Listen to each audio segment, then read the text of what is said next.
আসসালামু আলাইকুম, কেমন আছেন সবাই? তো আজকে আমরা শিখব ট্যাগ সম্পর্কে। ওকে, তো ট্যাগ মূলত হচ্ছে HTML এর ট্যাগ মূলত হচ্ছে দুই ধরনের হয়। ঠিক আছে, মানে দুই ধরন বলতে হচ্ছে দুই টাইপের হয়। তো প্রথমটা হচ্ছে একটা স্টার্টিং ট্যাগ, আর দ্বিতীয়টা হচ্ছে এন্ডিং ট্যাগ অথবা ক্লোজিং ট্যাগ। এখন স্টার্টিং ট্যাগ বলতে কিরকম, স্টার্টিং ট্যাগটা দেখতে কিরকম আমরা একটু দেখি। স্টার্টিং ট্যাগে আমরা জানি যে স্কুলে যারা পড়াশোনা করে সবাই জানি এটা হচ্ছে স্মলার দেন। ওকে, এটা হচ্ছে গ্রেটার দেন। তো একটা প্রথমে হচ্ছে স্মলার দেন, তারপরে হচ্ছে একটা গ্রেটার দেন, এই দুইটা মিলে হয় একটা ট্যাগ।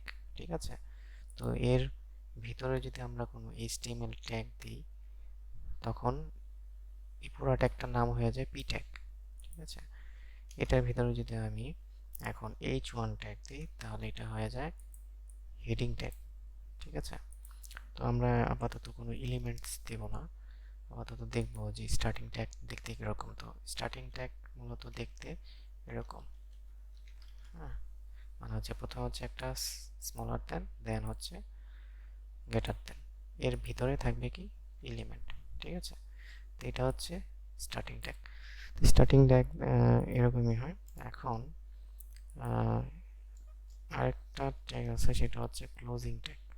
সেটা কিরকম? একেবারে সেম দেখতে, কিন্তু এর ভিতরে আমাদের কি করতে হবে, একটা ফরওয়ার্ড স্ল্যাশ দিতে হবে। ঠিক আছে, এটা হচ্ছে ফরওয়ার্ড স্ল্যাশ, আর এটা হচ্ছে ব্যাক স্ল্যাশ। ওকে, শিফটের শিফটের উপরে, শিফটের ঠিক উপরে এটা হচ্ছে ব্যাক স্ল্যাশ, আর শিফটের ঠিক বাম পাশে সাথেই সেটা যেই কোশ্চেন যেখানে আছে ওইটা, ওইখানে তাকাইলে দেখবেন যে একটা স্ল্যাশ আছে, এবং সেই স্ল্যাশটাই আমরা ইউজ করব। আর এই স্ল্যাশটা হচ্ছে, এই স্ল্যাশটাকে বলা হয় ফরওয়ার্ড স্ল্যাশ। ফরওয়ার্ড মানে হচ্ছে সামনে। ঠিক আছে, তার মানে হচ্ছে ভিতরে যদি আমি পি ট্যাগ দিই, আর এটার ভিতরে যদি আমি পি ট্যাগ মানে পি এলিমেন্টস দিই, তাহলে এটা কি হয়, এটা হচ্ছে starting tag, starting P tag. আর এটা হচ্ছে ক্লোজিং পি ট্যাগ। ঠিক আছে, এটা হচ্ছে ক্লোজিং ট্যাগ। ঠিক আছে, এটা হচ্ছে স্টার্টিং ট্যাগ, এটা হচ্ছে ক্লোজিং ট্যাগ। এখন এই ট্যাগ, যেহেতু এটা কি ফরওয়ার্ড স্ল্যাশ, তার মানে হচ্ছে ফরওয়ার্ড মানে হচ্ছে সামনে থাক। ঠিক আছে, পি এর সামনে থাকবে, পিছনে না। পিছনে বলতে ব্যাক স্ল্যাশ, এটা হচ্ছে পি এর পিছনে, ব্যাক স্ল্যাশ। তো আমরা পিছনে দেব না, আমরা দেব ফরওয়ার্ড স্ল্যাশ। তার মানে হচ্ছে ফরওয়ার্ড স্ল্যাশ যদি সামনে থাকে, তাহলে সেটা হচ্ছে কি ট্যাগ বলে, ক্লোজিং ট্যাগ। ওকে, এখন এটা আমি কেটে দিই। আমরা তো এখন শিখে ফেললাম যে একটা হচ্ছে স্টার্টিং ট্যাগ, আর একটা হচ্ছে ক্লোজিং ট্যাগ। ঠিক আছে, এখন স্টার্টিং ট্যাগ আর ক্লোজিং ট্যাগ কি জন্য লিখবো? তো আমরা যখন এটা যে কোনো ট্যাগ হতে পারে। ঠিক আছে, সাপোজ এটা এটাকে আমি কপি করে জাস্ট বোঝানোর জন্যই দেখাচ্ছি, এটাকে আমি কপি করে এখানে পেস্ট করলাম। এখন যদি আমি সাপোজ এখানে এস লিখি, তাহলে এখানে আমাকে কি লিখতে হবে, এস। তার মানে ভিতরে, এই ট্যাগের ভিতরে আমি যে এলিমেন্টটা বলে দেব, যে এলিমেন্টের কথা বলে দেব, সেই এলিমেন্টটাই এখানে লিখতে হবে। এখন এখানে এস আছে, এখানে এফ লেখা যাবে না। ঠিক আছে, তাহলে দেখেন এটা এটা একটা কালার, আর এটা আরেকটা কালার হয়ে রয়েছে। ঠিক আছে, এখন এখানে যদি আমি এস দিতাম, তাহলে কি হতো, দেখেন এটা যে কালার, এটাও সেম কালার। ঠিক আছে, তার মানে এখন এটা ঠিক আছে, মানে হচ্ছে। কিন্তু এখানে আমরা আম, আরেকটা জিনিস আরেকটা দেখাই। যেমন এখানে যদি আমরা এখন এফ দেই, এই ক্লোজিং ট্যাগ স্টার্টিং ট্যাগের ভিতরে যদি আমরা এফ দিই, ক্লোজিং ট্যাগের ভিতরে আমাদের এফ দিতে হবে। ওকে, তাহলেই মানে হচ্ছে ভিতরের এলিমেন্ট সেম থাকতে হবে, এবং স্টার্টিং ট্যাগের সামনে কখনো ফরওয়ার্ড স্ল্যাশ হয় না, আর ক্লোজিং ট্যাগের সামনে মানে এলিমেন্টের সামনে কি হয়, একটা ফরওয়ার্ড স্ল্যাশ দিতে হয়। ওকে, তো আমরা কখনোই এফ এফ ট্যাগ অথবা এস ট্যাগ এগুলো ইউজ করব না, কারণ HTML এ কতগুলো বিল্ট ইন এলিমেন্ট দেওয়া আছে। তো যেগুলো আমাদের ইউজ করতে হবে। ওকে, তো এটা আস্তে আস্তে আমরা যখন কাজ শিখবো বা করব, লাইভ কাজ করবো, তখন আমরা আস্তে আস্তে এলিমেন্টগুলোর সাথে পরিচিত হব, একটা একটা করে পরিচিত হব। ঠিক আছে, তো এখন এই ট্যাগের ভিতরে আসলে মূলত কি থাকে? ট্যাগের ভিতরে মূলত থাকে হচ্ছে কন্টেন্ট। ঠিক আছে, কন্টেন্ট। ঠিক আছে, দিস ইজ কন্টেন্ট। এই কন্টেন্টটা কি হয়? কন্টেন্টটাই মূলত ব্রাউজারে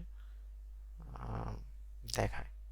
এই tag, starting tag, closing tag browser এগুলো দেখায় না। ঠিক আছে, মানে পেজের মধ্যে দেখায় না, কিন্তু এটা এগুলোকে ইনস্পেক্ট করলে দেখা যায়। কিন্তু আমরা অ্যাজ ইউজার এগুলো আমরা দেখতে পাবো না, আমরা দেখতে পাবো শুধু এই লেখাটা ব্রাউজারে। তো এটা কিভাবে, তা আমরা জাস্ট একটু দেখি। এটাকে সেভ করি। প্রথমে সেভ করার পর আমি যেই ফাইলটাতে কাজ করেছি সেই ফাইলটা কি করব, মাউসে রাইট ক্লিক করে ওপেন উইথ, দেন হচ্ছে ব্রাউজার থেকে এটাকে ওপেন করে দেব। ঠিক আছে, দিস ইজ কন্টেন্ট।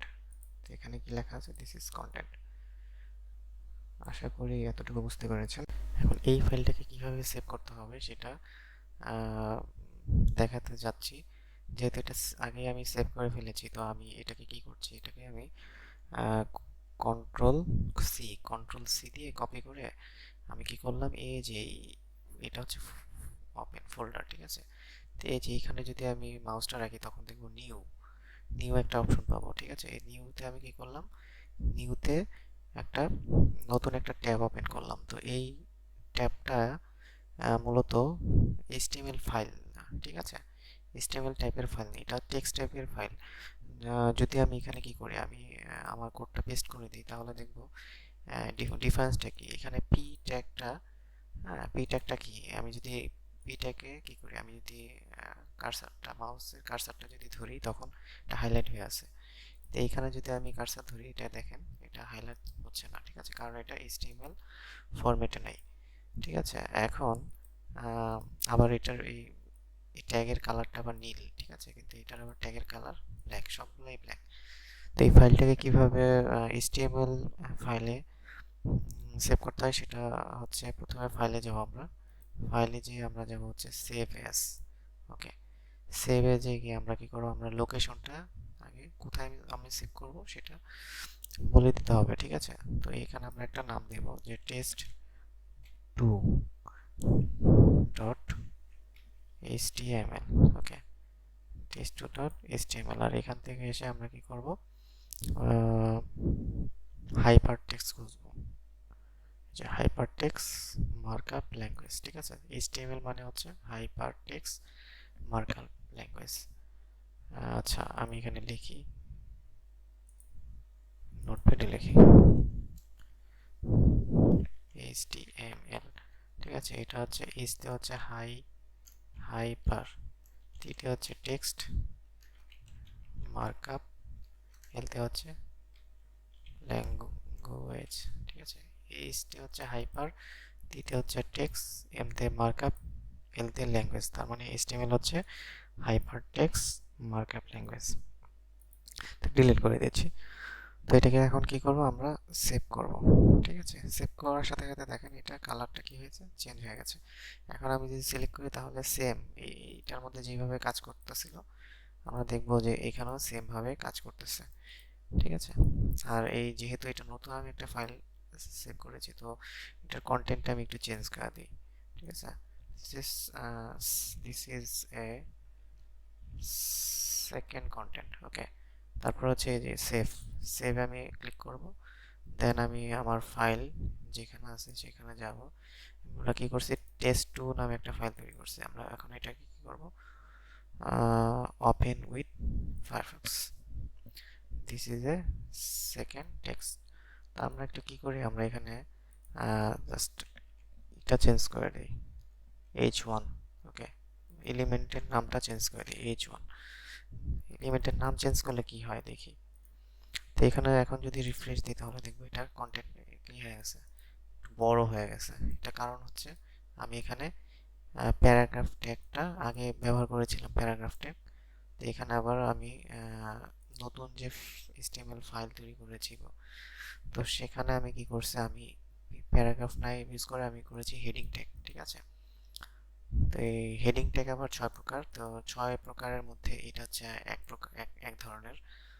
তো সেজন্যই এখানে কন্টেন্টটা একটু মোটা, বোল্ড, ঠিক আছে, বড় দেখাচ্ছে।